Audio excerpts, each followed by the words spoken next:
how did you level up past the like co-star stuff? What's your next level? Phase 2? Phase 2. Phase 2 is what I describe as, you're working. Like you're working, you maybe aren't making enough consistently to be able to pay your bills, but you have some credits on your resume. You've had some commercials that are running. You have some agents that maybe anyone has heard of. You have some casting director relationships who, if you see them at Starbucks, they'll remember you and they'll bring you in that week, right?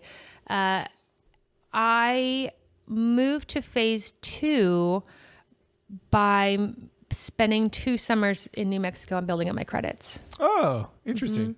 On just plays? No, in television. Oh, how so? Well, what happened was at the time, building up my co-star credits in Los Angeles, I realized was not realistic because the casting category of Los Angeles co-stars was all urban landscape, and there's nothing about me that's urban. I am as far from urban as anyone will ever get. I look like I came from New Hampshire, baked you some cookies, and then tried to vacuum in 1954. Like, that's what I look like.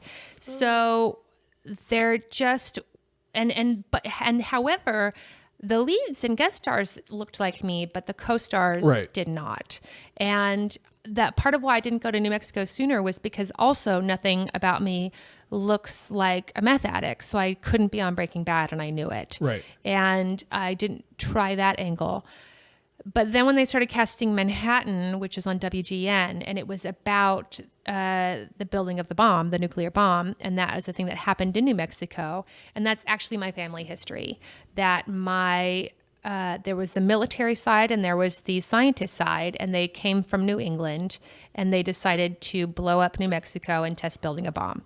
So my dad's side was the military side, and my grandmother's side was the science side. Okay. And that's literally my family history. And so I got a call. But they casted it in New Mexico? They casted it in New Mexico, shot it in New Mexico. Interesting. They cast it both, but they had, so part of what people don't realize is like you go to these workshops and you want these co-stars, but if the show is shooting anywhere outside of Los Angeles, you're not, I promise you are 0 chance going to get that co-star.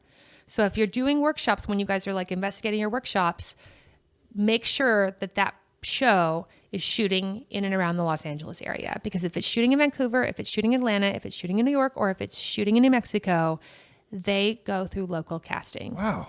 That is 100% fact. See, my problem I came from Minneapolis. Right. It was mostly commercials, though. Yeah, but right. they always ended up casting LA people. Well, that's true for commercials. Okay. Yeah. But these smaller roles, because you don't need a ton of talent to be like, sir, your documents. But somebody needs to say, sir, your documents. Right.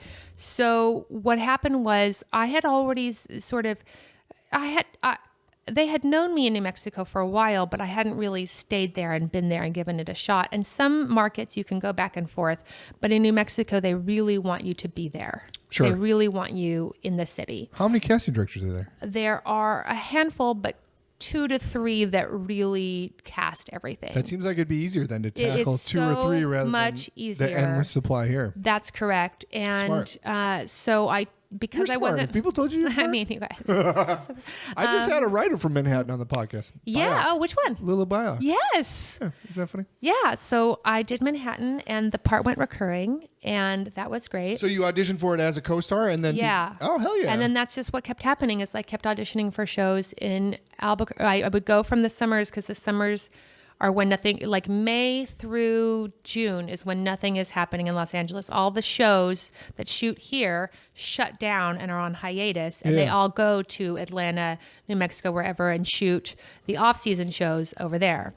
So I went at that moment and started for 2 summers, and all of the roles that I booked in New Mexico went recurring. That's amazing. It was amazing. But I think it was a testament. That's the gift that keeps giving. But I think it was a testament to them knowing that I was professional and ready, them wanting to, I think, either save me for roles that they knew were going recurring, or that I had done such a professional and solid job on set that they made me recurring. Sure. And I had already worked here in Los Angeles building my relationship for so long that once I had cracked that nut, they were ready to then allow me those opportunities here. How does this work logistically? Do they put out their own separate breakdowns in different cities? They do. They put out their own separate breakdowns, and your Los Angeles agents actually don't have access to them. I was just going to say, so what's the process You there? have local representation. Oh, so you got a different agent in New Mexico? I had that agent in New Mexico for quite some time. Since Over the Top Cat. Yeah, that's right. I had that agent in New Mexico for quite some time, and then I moved when I got the call to audition for Manhattan. I had the instinct and the knowing that was the right fit. Yeah. And I had quit my job that previous October, and I went to New Mexico. That's crazy. I just had this conversation with a girlfriend of mine who's an actor, and she was talking about how... You don't have girlfriends. Well, this is very true. Girl is a friend. I was talking to myself in the corner. Okay. And my imaginary friend was thinking about moving to Atlanta for the same reason, because they cast so much stuff out of Atlanta now. Yeah, I tell people I don't agree with Atlanta right now. I think Atlanta is a super hot market, and I'm telling people to go to New Mexico instead of Atlanta because they're dodging the union a lot, right? Yeah, but also it's more that Atlanta is where everyone's moving there. So don't go where everyone's moved. Go where everyone isn't moved. And New Mexico, Netflix just bought a studio in New Mexico. Oh, wow. They just bought Albuquerque Studios, which is a huge studio. Like when I went there, I was like, what? Where are we? And I sent pictures to people in LA. I just couldn't believe it existed. God, this is interesting. It was crazy. Why don't more people do this? More people are doing it. They are? Oh, yeah. I get emails on the regular asking me if I think that certain people should go there. And some people I think they shouldn't, and some people I think should. And they tell you if they do? Oh, yeah. I've given people agents over there. Oh, wow. Yeah. Are there a lot of agents there popping up Nope. now? Wow. Nope. Seems like they can't make a ton of money because it's all small, right? Yeah, small bits. So it's not like most agencies. You have like a few series regulars who are keeping your lights on, and then you can develop a little bit of talent.